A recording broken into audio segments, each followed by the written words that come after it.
जगन्नाथ सांग मैंने my kitchen विस्मृत चैनल को आपण मानक बहुत बहुत स्वागत। आज मुझे आपण different style tomato sauce recipe आनी जहाँ को बनईकी आप सब सहित खाईपारे आईटा को बनईकी आप 3 ରୁ 4 मास पर्यंत स्टोर करके रखिकी खाईपारे बहुत टेस्टी बहुत ही हेल्दी।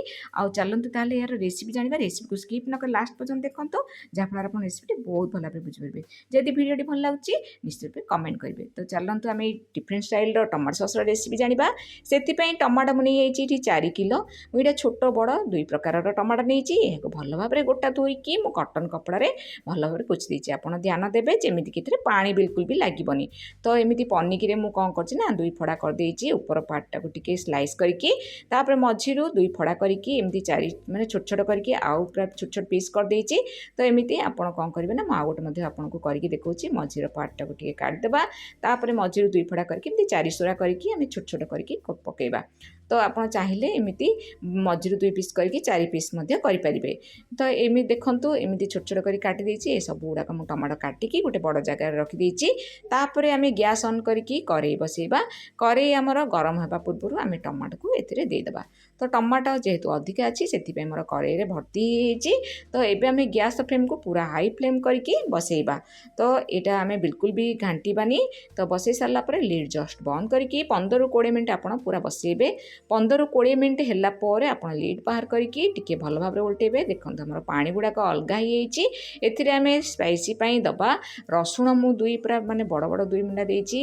अदा गोटे बड़ खंड ताकू चोपा छड़ेकी धोईकी भल भाव पोछिकी देछि। तापर आम गोटे प्लेट नबा से गोटे कटन कपड़ा नबा। स्पाइसी मसला एथिरे नहीं गुजराती गोटे 2टी दालचीनी 4टी लवंग 10 ରୁ 12ଟି गोलमरिच ए सब को लेकिन कंठी पकईकी पुटलीटी को आम टमाटो सॉस रे छाड़दबा। तो ये पकेवा द्वारा ना बहुत बढ़िया बास्ना होता है। आउ टमाटो सॉस टी खाइबा भी बहुत बढ़िया लगता है। तो पकेला पोरे देखंतु आमर टमाटो पूरा सॉफ्ट हो गोटे बड़ जगह को बाहर करदबा ठंडा हाँपाई। ठंडा है आम यार प्रोसेस करवा।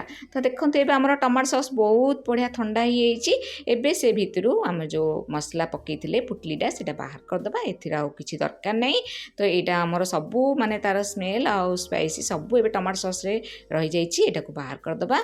बाहर कर सारा पर एबे आम ग्राइंडर जार यहाँ अल्प अल्प नहीं ग्राइंडिंग करदबा। तो आपण पाखे बड़ जार थी ताहले आपण एकाथर के 2 ରୁ 3 थर करेंगे। जेहेतु यहाँ छोट अच्छी से अल्प अल्प करा पड़ो से गोटे बड़ बाउल नबा से स्टेनर करदबा। आम टमाटो सॉस जो ग्राइंडिंग करते तो एमती आम अल्प अल्प देकी ग्राइंडिंग करदबा और टमाटो सॉस को ये ढालिबा जहाँद्वारा कि आमर खदा अंश गुड़ाक स्टेनर में रही। एमती कंटिन्यू स्पून आप पूरा मिक्स कर चलिए जे पर्यंत आपणकर माने खदा गुड़ाक टमाटर न बाहरी। तो एमती फेंटी चलिए। फेंटी सारा आम कौन करवा सब जूस गुड़ाक तले रही खदा अंश गुड़ाक आम स्टेनर रही। देखो मोर केते टमाटो सॉस खदा गुड़ाक बाहरी मुझे बाउल बाहर करके भी देखी। देखो केते टमाटो सॉस माने खदड़ा अंश बाहरी। एबे आम जो टमाटो जूस बाहर करते कड़े या ढालीदबा। ढाली सारापर गैस फ्लेम को आम हाई करदबा। ए लुण देदेबा टेस्ट हिसाब से गोटे बड़ टेबुल स्पून गोटे बड़ टेबुल स्पून लुण देछि।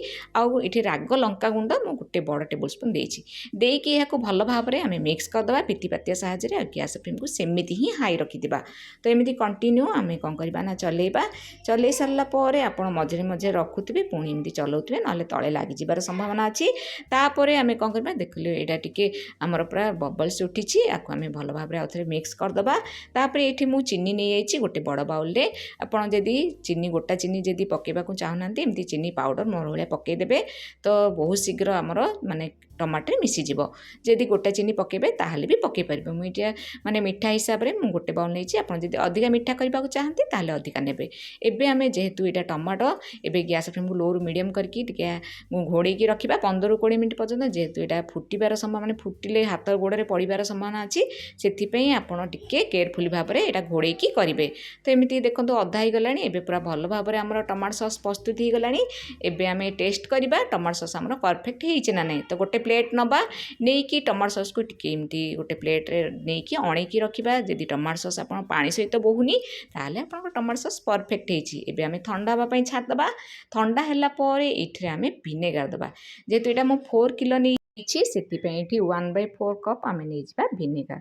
भिनेगार को ये एड करदबा। ଥଣ୍ଡା ହେଲା ପରେ ହିଁ ଆପଣ ଦେବେ ସାଙ୍ଗମାନେ ଭିନେଗାର, ନହେଲେ ଏଇଟା ଖରାପ ହେଇଯିବାର ସମ୍ଭାବନା ଅଛି। ତ ଆପଣ ଦେଇ ସାରିଲା ପରେ ଭଲ ଭାବରେ ଟମାଟୋ ସସ୍ ସହିତ ମିକ୍ସ କରିଦେବେ। ମିକ୍ସ କଲା ପରେ ଆପଣ ଗୋଟେ ସଫା କଣ୍ଟେନର ନେବେ, ଯେଉଁଥିରେ କି ପାଣି ବିଲକୁଲ ବି ଲାଗିବନି, ସେଥିପ୍ରତି ଧ୍ୟାନ ଦେବେ। ତ କାଚ କଣ୍ଟେନର ରଖିକି ଆପଣ ଫ୍ରିଜରରେ ଏଇଟା ଆପଣ ରଖିକି ଏଇଟା 3ରୁ 4 ମାସ ପର୍ଯ୍ୟନ୍ତ ରଖିକି ଆପଣ ଖାଇପାରିବେ। ସବୁ ସହିତ ଖାଇଲେ ବହୁତ ବଢ଼ିଆ ଟେଷ୍ଟ ଲାଗିବ ସାଙ୍ଗମାନେ। ଏଇଟା ଗୋଟେ ଡିଫରେଣ୍ଟ ଷ୍ଟାଇଲର ଆପଣ କରନ୍ତୁ, ଆଉ କେମିତି ଲାଗିଲା ମୋତେ କମେଣ୍ଟ ମାଧ୍ୟମରେ ନିଶ୍ଚୟ ବି ଜଣାଇବେ।